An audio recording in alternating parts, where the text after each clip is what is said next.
Letter చదవడం ముగించిన మాధవ్కి అసలేమీ అంతుపట్టలేదు. ఏమిట్రా ఇది, ఇదేం ఉత్తరం అన్నాడు అయోమయంగా. ఏముంది, అలవాటైపోయిన గొడవే. ఏదో కట్నం గురించి పేచి వచ్చి ఉంటుంది కాబట్టి ఈ వెధవ సలహా ఇస్తే ఆ వెధవ ఇంతటి ఘోరానికి పూనుకున్నాడు.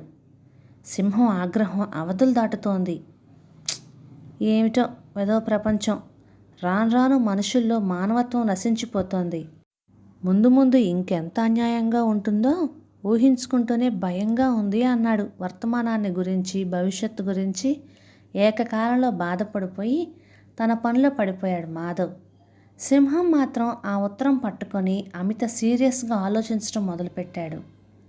మాధవ్, ఈ లెటర్ వచ్చి ఎన్నాళ్ళైందిరా అడిగాడు. వారం రోజులై ఉంటుందిరా.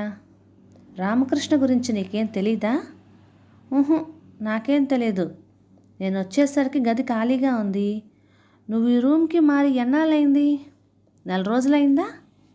నెలెక్కడా? వచ్చే గురువారానికి 21 రోజులు అవుతుంది. ఏమిటో మంచి గది దొరికిందని ఆనందపడిపోయినంతసేపు పట్టలేదు. అప్పుడే రుణం తీరిపోయింది. కలనీళ్ళు పెట్టుకున్నాడు మాధవ్. తల పంకించి లేచాడు సింహం. ఆ లెటర్ జోబులో పెట్టుకుని బయలుదేరాడు. ఇంటాయన దగ్గరికి వెళ్ళి చూశాడు. ఆ తర్వాత ఇరుగు పొరుగు వారిని అడిగి చూశాడు. రామకృష్ణ మెకానిక్గా ఏదో మిల్లులో పనిచేసేవాడని, ఆ ఉద్యోగం పోవటంతో గది ఖాళీ చేసి వెళ్ళిపోయాడని, ఎవరితోనూ మాట్లాడేవాడు కాదని తెలిసింది. కానీ అసలు విషయం ప్రస్తుతం అతను ఎక్కడున్నాడో ఎవరూ చెప్పలేకపోయారు. ఓపిగ్గా తిరిగాడు సింహం. తిరగ్గా ఆ వీధి చివరనున్న ఇంటి వారి అబ్బాయి రామకృష్ణను చూశాడని చెప్పాడు. ఓ వారం రోజుల క్రిందట ఇతడు బాంబే టూర్ నిమిత్తం వెళ్ళినప్పుడు నారీమన్ పాయింట్ దగ్గర రామకృష్ణ కనిపించాడని, దుబాయ్ వెళ్తున్నట్లుగా చెప్పాడు. నిట్టూర్చి వెనక్కి తిరిగాడు సింహం. 6 గంటలు అవుతుండగా తిరిగి వచ్చిన మిత్రుడి మీద విరుచుకుపడిపోయాడు మాధవ్. ఎక్కడికి పోయావురా? అవతల ఆయన కాలుగాలిన పిల్లిలాగా తిరిగేస్తున్నాడు. అసలు ఎక్కడికి వెళ్ళావు? అబ్బా చెప్తానుండరా అంటూ వెళ్ళి గ్లాసెడ్ నీళ్లు తాగొచ్చాడు సింహం. గోడకు ఆనుకొని కూర్చున్నాడు. పని ముగించుకొని వచ్చేసరికి కాస్త ఆలస్యమైంది. ఆ రామకృష్ణ గురించి ఆచూకీ తెలుస్తుందేమో అని ప్రయత్నించాను, కానీ ఏం లాభం లేదు. అతను దొరకడం అసంభవం. ఉత్తరం అందుకోవలసిన రామకృష్ణ దొరకలేదు కాబట్టి ఉత్తరం రాసిన వ్యక్తిని, అంటే సదరు వెంకటిని వెతకాలి. అదృష్టవశాత్తు ఉత్తరం మీద ఊరి పేరు, పిన్కోడ్ ఉన్నాయి కాబట్టి అతని ఆచూకీ తెలుసుకోవడం అంత కష్టం కాదు. కాబట్టి ఆ వెంకటాపురం వెళ్ళి వెంకటగాడిని పట్టుకొని తగిన శాస్తి చేయాలి. వింటున్న మాధవ్ స్టన్ అయిపోయాడు. తన మిత్రుడు చెప్పింది ఏమిటో అర్థమయ్యేసరికి నవ్వు, కోపం ముంచుకొచ్చాయి. నిన్ను పిచ్చకుక్క గాని కరిచింది ఏమిట్రా? ఏమిటా ప్రేలాపన? నువ్వు మాట్లాడే దానిలో ఏమైనా అర్థం ఉందా? తలాతోకాలేని ఆలోచనలు నువ్వును అన్నాడు. నాకేం పిచ్చి పట్టలేదు. బాగా ఆలోచించి మరి నిర్ణయానికి వచ్చాను. ఏడవలేకపోయావా? వెధవ ఐడియాలు ఇంక చాలు కానీ ముందు గది ఖాళీ చేయాలిలే విసుక్కున్నాడు మాధవ్. మిత్రుడి చెయ్యి పట్టుకొని పక్కన కూర్చోబెట్టుకున్నాడు సింహం. అసలు విషయం అర్థం చేసుకోకుండా ఊరికి విసుక్కుంటావేంట్రా? కాస్త నిదానంగా ఆలోచించు. నువ్వు చదివావు కదా ఆ ఉత్తరం. ఎంత అన్యాయమో చూడు. సాటి మనిషిని చీమలాగానో దోమలాగానో చంపేసినంత తేలిగ్గా చంపేయడానికి చూస్తున్నాడు దుర్మార్గుడు. మనకు తెలిసి ఘోరం జరిగిపోతుంటే చూస్తూ ఎలా ఊరుకుంటాం చెప్పు? నచ్చచెప్ప చూశాడు. ఊరుకోక ఊరేసుకుందామా? అసలు ఆ రాసిన వాడెవడో తెలీదు, వాడెక్కడుంటాడో తెలియడు. ఆ లక్ష్మి ఎవరో ముందే తెలీదు. ఎవడో ఏట్లో రామనాథం ఎవరినో చంపాలనుకుంటే మాత్రం మనకెందుకు? నా మాట విను. ఇప్పటికైనా ఈ వెర్రిమొర్రి ఆలోచనలు మానేయ్. ఆ ఉత్తరం చించి అవతల పారేయ్ హితవు చెప్పాడు మాధవ్. అదోలా నవ్వాడు సింహం. ఇదేరా మన దౌర్భాగ్యం. మనకెందుకు? ఎవరేమైపోతే మనకెందుకు? ఇలా అనుకొని ఎవరికి వారు కళ్ళు చెవులు మూసుకొని కూర్చోబట్టే మనం ఇలా తగలబడ్డాం. మన సమాజం ఇలా పాడైపోయింది. పోతే పోయింది. సమాజాన్ని నువ్వు నేను కలిసి బాగు చేయగలమా? నలుగురితో నడవాలి కానీ అతి తెలివికి పోతే పళ్ళు రాలుతాయి విసుక్కున్నాడు మాధవ్. నేను అంగీకరించను. అన్యాయం జరుగుతూ ఉంటే ఎదిరించడం మానవ కర్తవ్యం టీవీగా చెప్పాడు సింహం. సరే మహాప్రభో, ఇంతకీ ఇప్పుడేం చేద్దామంటావు? సూటిగా ప్రశ్నించాడు. అలా అడిగాం, బాగుంది, చెప్తాను విను. ఆ వెంకటాపురం ఎక్కడుందో కనుక్కున్నాను. వెంకటాపురం వెళ్ళి ఆ వెంకటి గడిని వెతికి పట్టుకొని పోలీసులకి అప్పచెప్పాలి. ఇదే నా నిర్ణయం ఆవేశంగా చెప్పాడు సింహం. నవ్వు ఆపుకున్నాడు మాధవ్. సరేనయ్యా, నువ్వు చెప్పిన ప్రకారం వెళ్ళామే అనుకో. ఆ వెంకటి బస్టాండ్లో నిన్ను రిసీవ్ చేసుకొని రండి రండి, నేనే ఆ ఉత్తరం రాసింది, పట్టి బంధించండి అని చెప్తాడా? వ్యంగ్యంగా అడిగాడు. వాడు రానక్కర్లేదు, నేనే వెతికి పట్టుకుంటాను. డిటెక్టివ్ని, ఆఫ్టర్ ఆల్ నాకు అదెంత పని? పకాల నవ్వేశాడు మాధవ్. మండినట్లే ఉంది నీ డిటెక్షన్. ఈ సీతారామయ్య గారి కేసు, హనుమాన్ల గొడవ చూశాం కదా, అలాంటిది నువ్వు వెళ్ళి పొరుగురులో పరిశోధించి పట్టుకుంటావు. ఊరికే కబుర్లు చెప్పకు. ఇంకా డిటెక్షన్ గురించి మర్చిపో. బాగుందిరా నువ్వు చెప్పేది. ఏదో ఒకటి ఫెయిల్ అయింది కదా అని ఇంకా పనే మానేస్తానా? ఒక పేషెంట్ చనిపోగానే డాక్టర్ వైద్య వృత్తి మానేస్తాడా? అపోలో 13 తర్వాత అమెరికా వాళ్ళు అంతరిక్ష నౌకలు పంపడం ఆపేయలేదే. ఇది అంతే. ఓటమి నుండి పాఠ నేర్చుకొని ధైర్యంగా ముందుకు సాగాలి కానీ ఓడిపోయినంత మాత్రాన నిరాశపడితే ఇక జీవితం ఏముంది? అది కాదురా, ఆ దొంగతనం కేసుతోనే చావు తప్పి కన్నులట్టబోయినంత పని అయింది. ఇది హత్య కేసు, అది పొరుగురులో. ఏమైనా ప్రమాదం జరిగితే? భయపెట్టాలని చూశాడు మాధవ్. నవ్వేశాడు సింహం. ఏం జరిగితే ఏమైపోతుంది? మనం బ్రతుకుంటే ఎవరికి లాభం, చస్తే ఎవరికి నష్టం? ఎవ్వరూ లేని అనాథ వెధవలం. ఇక మనకేం భయం? ఈ ఉత్తరం బాధ్యతలతో మునిగి తేలే ఇంకో వ్యక్తి చేతిలో పడి ఉంటే నువ్వు చెప్పినట్లే ఒక నిమిషం బాధపడి ఊరుకునేవాణ్ణేమో. అదృష్టవశాత్తు నా చేతుల్లో పడింది. ఏం, మనకు మాత్రం బాధ్యతలు లేవా?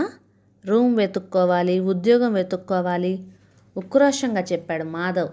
మరేం పర్వాలేదు, ఆ వెతుక్కునేదేదో ఆ ఊళ్ళోనే వెతుక్కుందాం. అంతమంది బ్రతికే ఆ ఊళ్ళో మనకు ఏదో ఒక జీవనాధారం దొరక్కపోదు, సమాధానం చెప్పాడు సింహం. ప్రతి మాటకి సమాధానం చెప్తూ మొండితనం చేస్తున్న మిత్రుడిని చూస్తే ఒళ్ళు మండిపోయింది మాధవ్కి. అయితే పొయ్యి గంగలో దూకు, నేను మాత్రం రాను అన్నాడు. అల్లరిగా నవ్వాడు సింహం. రాకు, మా రాజులా ఇక్కడే ఉండు. నేను పోతాను, ఆ తర్వాత హనుమానులు నిన్ను పట్టుకొని నా ఆచూకీ చెప్పమని చాకిరి పెట్టేస్తాడు అన్నాడు. మాధవ్ గుండె ఠారుమంది. ఒరే సింహం, ఇది నీకు న్యాయం కాదురా, నా మాట వినరా, చెప్పబోతున్న మిత్రుణ్ణి వారించాడు సింహం. నేను ఏ విషయంలో అయినా ఆలోచించి నిర్ణయం తీసుకుంటాను. ఒకసారి నిర్ణయించుకున్న తర్వాత ఇక వెనక్కి తగ్గను. ఇప్పుడు ఈ విషయంలో కూడా అంతే. నేను వెంకటాపురం వెళ్తున్నాను. నువ్వు కూడా నా వెంట వస్తే నాకు కొండంత ధైర్యం ఉంటుంది. అలా అని నిన్ను రమ్మని బలవంత పెట్టను, నీ ఇష్టం, ఆలోచించుకొని చెప్పు. తను చెప్పవలసింది స్పష్టంగా చెప్పేసి లేచి వెళ్ళిపోయాడు సింహం. అయోమయంగా కూర్చుండిపోయాడు మాధవ్. ముందుకెళ్తే నొయ్యి, వెనక చూస్తే గొయ్యి, ఏం చేయడం రా భగవంతుడా అనుకుంటూ కలనీళ్ళు పెట్టుకున్నాడు. బాగా చీకటి పడింది. వీధి దీపాలు వెలిగాయి. రోడ్డు మీద వాహనాల రొద ఎక్కువైంది. దోమలు పీకేస్తున్నాయి. మరి అక్కడ వెంకటాపురంలో వాతావరణం ఆహ్లాదంగా ఉంది. చందమామ పైకి వచ్చాడు. చెరువులోని కలువలన్నీ విచ్చుకున్నాయి. కాస్త దూరంలో ఉన్న గుడిలో నుండి గంటల శబ్దం వినిపిస్తోంది. చెరువుగట్టున కూర్చున్నారు శ్యామల, లక్ష్మి. ఉత్సాహంగా కబుర్లు చెప్తోంది శ్యామల. పరధ్యానంగా వింటూ ఉండిపోయింది లక్ష్మి. కామాలు ఫుల్ స్టాప్లు లేకుండా మాట్లాడుతున్న శ్యామలకి హఠాత్తుగా అనుమానం వచ్చి లక్ష్మి వంక చూసింది. ఏమిటా యోగనిద్ర, నేను చెప్పేది వింటున్నావా? అంత గట్టిగా అరిచేసరికి ఉలిక్కి పడింది లక్ష్మి. ఏమిటో చెప్తున్నా అడిగింది కంగారుగా. తల బాదుకుంది శ్యామల. అయితే ఇందాకటి నుంచి నా కంఠశోష తప్ప నువ్వేం వినడం లేదా? నా మూడ్ బాగోలేదు శ్యామ. పరికించి చూసింది. లక్ష్మి మొహం వాడిపోయింది. అలా ఉన్నావేం లక్ష్మి? ఆప్యాయంగా అడిగింది. రేపు నా పెళ్లి చూపులు. తల వంచుకుని దీనంగా సమాధానం చెప్పింది లక్ష్మి. శ్యామలకి ఆపుకుందామన్నా ఆగలేదు నిట్టూర్పు. ఓ అవును కదా, ఆ విషయమే మర్చిపోయాను. ఇంతకీ రాబోయే రాజకుమారుడు ఎవరో? నాయకుడా గాయకుడా? లేని ఉత్సాహం తెచ్చిపెట్టుకొని హాస్యం చేసింది. శివాలన తలెత్తింది లక్ష్మి. నీకు నవ్వులాటగా అయిపోయింది శ్యామ. ఏమిటో పెళ్లి చూపుల పేరెత్తితేనే కంపరం వచ్చేస్తోంది. ఇప్పటికిది 12వ వాళ్ళు రావటం, నేను ఎదురుగా కూర్చోవటం. ఎప్పటికప్పుడు అదే ఆఖరు. ఆ సంబంధం తప్పక సెటిల్ అయిపోతుందని నాన్నగారు ఆనందపడడం, తీరా అది కాస్త బెడిసి కొట్టడం. ఇదో రొటీన్ అయిపోయింది. మళ్ళీ మొదలు. సాయంత్రం కలిసి రాలేదని పొద్దుట పెళ్లి చూపులు. పట్టుచీర అచ్చి రాలేదని పాలిస్టర్ చీర. పూల జడ అయితే నచ్చటం లేదని వాలు జడ. రకరకాల వేషాలు వేసి వేసి నా ప్రాణం విసిగిపోతోంది. దానికి తోడు ఇంట్లో పెళ్లి చూపులు అనగానే అష్టాష్టపోరు. ఇక నా వల్ల కావటం లేదు శ్యామ. ఈ అల్లరి ఆగం తప్పిపోతే బాగుండనిపిస్తోంది. లక్ష్మి కంఠం బరువెక్కింది. జాలిగా లక్ష్మి వంక చూసింది శ్యామల. లక్ష్మి పెళ్లి విషయంలో జరుగుతున్న జాప్యం చూస్తుంటే అందరికీ ఆశ్చర్యంగానే ఉంది. లక్ష్మి బంగారు బొమ్మలా ఉంటుంది. చదువుకుంది, బోల్డంత ఆస్తి ఉంది. ఒక్క మాటలో చెప్పాలంటే ఏ మగవాడైనా కావాలనే కలలుగానే ఆడపిల్ల లక్ష్మి.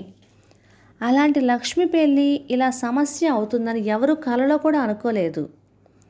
ఒకరు కాదు, ఇద్దరు కాదు, ఇప్పటికి 11 సార్లు పెళ్లి చూపులు జరిగాయి. ప్రతిసారి ఇది తప్పకుండా అయిపోతుంది అని అనుకోవటం, వాళ్ళు వెళ్ళి ఏదో కుంటిసాకు చెప్తూ ఉత్తరం రాయటం. ఇదంతా విచిత్రంగా ఉంది అందరికీ. ఎవరికి తోచిన సలహాలు వారు చెప్తున్నారు, జాలి పడుతున్నారు, ఓదారుస్తున్నారు. ఇంత హంగామాకి గురైన లక్ష్మిని చూస్తుంటే ఏ ఆడపిల్లకి ఇలాంటి బాధ వద్దు భగవంతుడా అనిపిస్తోంది. లక్ష్మి ప్రాణ స్నేహితురాలైన శ్యామలకి. అయినా తన బాధ కనపడకుండా స్నేహితురాలికి ధైర్యం చెప్తూ ఉంటుంది.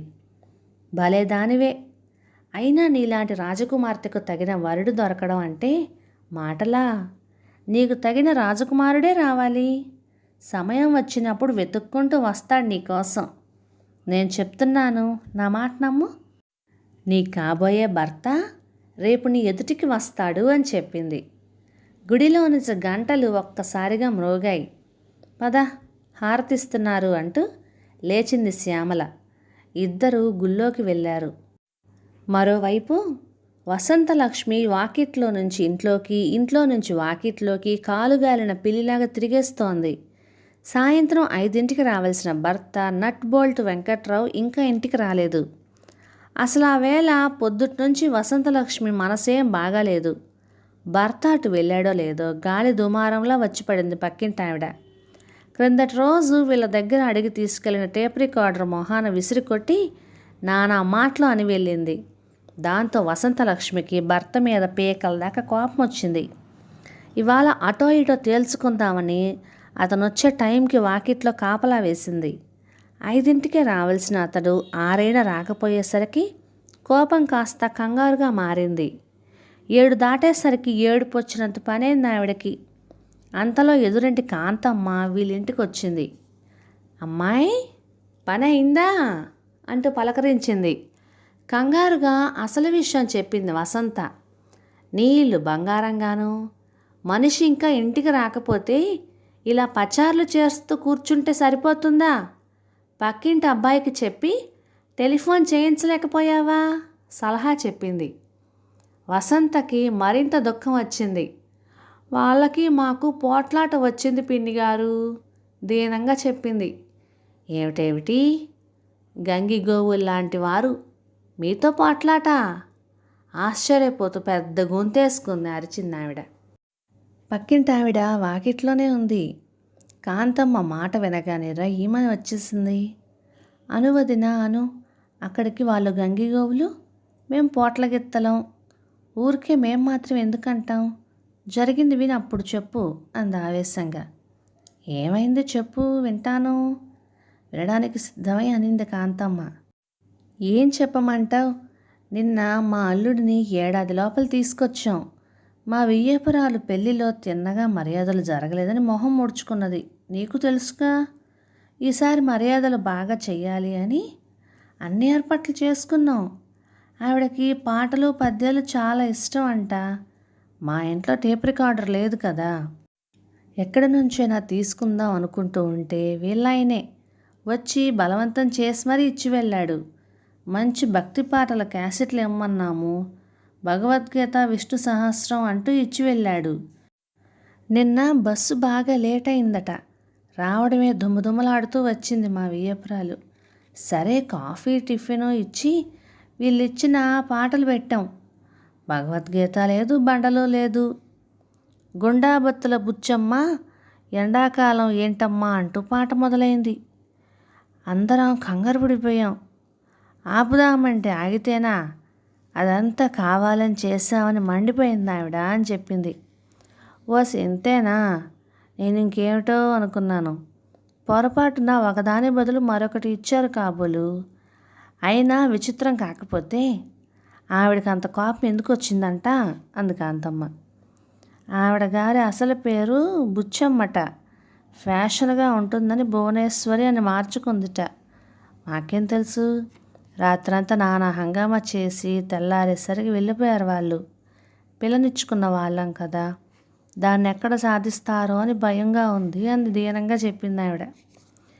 ఏం భయం లేదులే, 4 రోజులు పోతే వాళ్ళే మర్చిపోతారు అంటూ ఆవిడకు ధైర్యం చెప్పి, అమ్మాయి అలాంటి అవకతవక వస్తువులు అరువు ఇవ్వవచ్చా?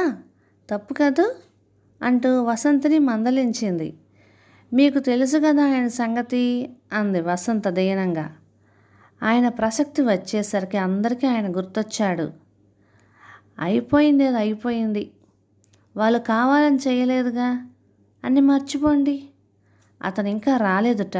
కాస్త మీ అబ్బాయిని పంపించి టెలిఫోన్ చేయించు. రాజీ కుదిర్చింది కాంతమ్మ.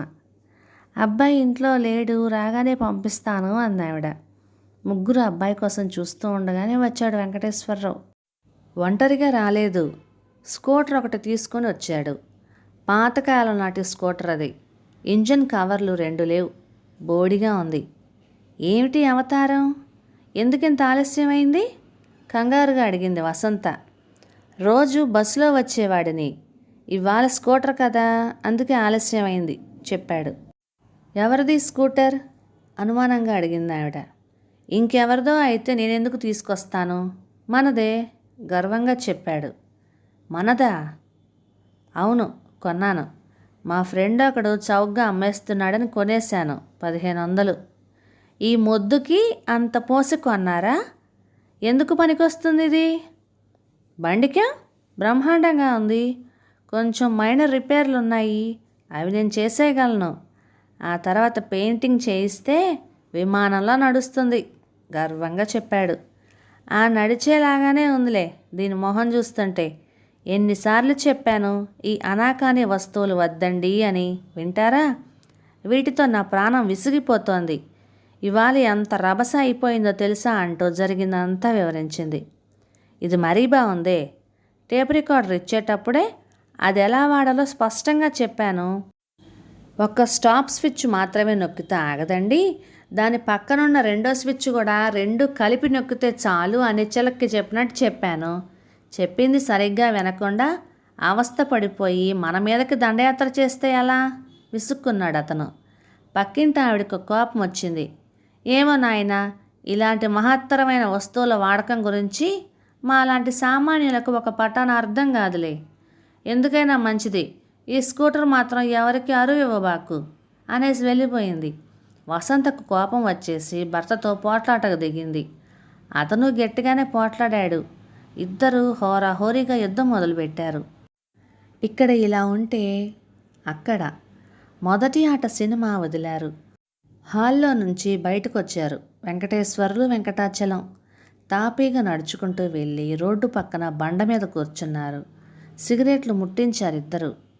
రేపే కదూ వాళ్ళు వచ్చేది అడిగాడు చలం. అవును, రేపే రావాలి. కానీ రారులే. ఈసారి ఉత్తరం బాగా ఘాటుగా రాశాను. నా అంచనా ప్రకారం నిన్నో ఇవ్వాలో వాళ్ళకి చేరే ఉంటుంది అన్నాడు వెంకటేశ్వర్లు. ఎందుకొచ్చిన తలనొప్పి ఇదంతా? నా మాట విని నేను చెప్పిన పని చేస్తే సరిపోయేది. ఈ పాటకి అంతా సెటిల్ అయిపోయి దర్జాగా ఉండేవాళ్ళం విసుక్కున్నాడు చలం. నీకే సలహాలు బాగానే చెప్తావు. పాపం పుణ్యం కష్టం సుఖం ఆలోచించాల్సిన వాడి నేను గొనిగాడు వెంకటేశ్వర్లు. సింగినాదం, అలా నిమిషాలు లెక్క పెడుతూ కూర్చుంటే అయినట్లే. జీవితంలో సుఖపడాలంటే తెగించాలి మరి. మన జీవితం బాగా గడవడం కోసం ఏం చేసినా తప్పు కాదు. నా మాట విను అంటూ హితబోధ మొదలుపెట్టాడు చలం. అంతా విని తల పంకించాడు వెంకటేశ్వర్లు. నువ్వు చెప్పింది నిజమే. ఇక ఆలస్యం చేయను. ఏదో ఒకటి తేల్చి పారేస్తాను అన్నాడు. మరి కాసేపు సీరియస్గా మాట్లాడుకొని ఇంటిదారి పట్టారు ఇద్దరు. ఇక అవతల సింహం చెప్పిన ప్రకారం తెల్లవారుజామునే 4 గంటలకి నిద్ర లేపేశాడు లాడ్జీ కుర్రాడు. అనేక తర్జన భర్జనల అనంతరం మాధవ్ కూడా సింహంతో వెళ్ళడానికి నిర్ణయించుకున్న తర్వాత వారిద్దరూ ప్రయాణ సన్నాహాలు సాగించారు. సింహం గది ఖాళీ చేశాడు. అదృష్టవశాత్తు ఆ సమయంలో హనుమాన్లు అక్కడ లేడు. అయితే అప్పటిదాకా అక్కడే కాపలా వేశాడని, తిండికో తీర్థానికో వెళ్ళుంటాడని చెప్పారు చూసిన వాళ్ళు. గబగబా పని ముగించుకొని బయటపడ్డారు ఇద్దరు. చరాస్తుల్లో చాలా వరకు అమ్మి పారేసి డబ్బు చేసుకున్నారు. రావుగారి రూమ్ కూడా ఖాళీ చేసేసి ఏదో కొంచెం తిని ఓ లాడ్జీకి వెళ్ళి ఎవరో మడత మంచం అద్దెకు తీసుకొని పడుకున్నారు. లాడ్జీ కుర్రాడు లేపగానే లేచి 5 నిమిషాల్లో తయారయ్యి ఎయిర్ బ్యాగులు భుజానికి తగిలించుకొని బయలుదేరారు. బస్టాండ్కి వెళ్ళి కాఫీ తాగి ఫస్ట్ బస్ పట్టుకున్నారు. 2 బస్సులు మారి 3వ బస్సు దగ్గరికి వచ్చేసరికి 10 గంటలైంది. ఎండ మిడమిడలాడిపోతోంది. ఒక్క బస్సు కోసం 4 బస్సులకు సరిపడ జనం ఉన్నారు. అసలే ఆ రూట్లో బస్సులు తక్కువట. అందులోనూ ఆ రోజు సంతట. బుట్టలు తట్టలు పట్టుకొని హడావిడిగా ఉన్నారు జనం. బస్సు రాగానే ఈగల్లాగా ముసిరిపోయారు. అందరికంటే ముందు స్నేహితుడిని కిటికీలోంచి తోసేసి తను దూరిపోయాడు సింహం.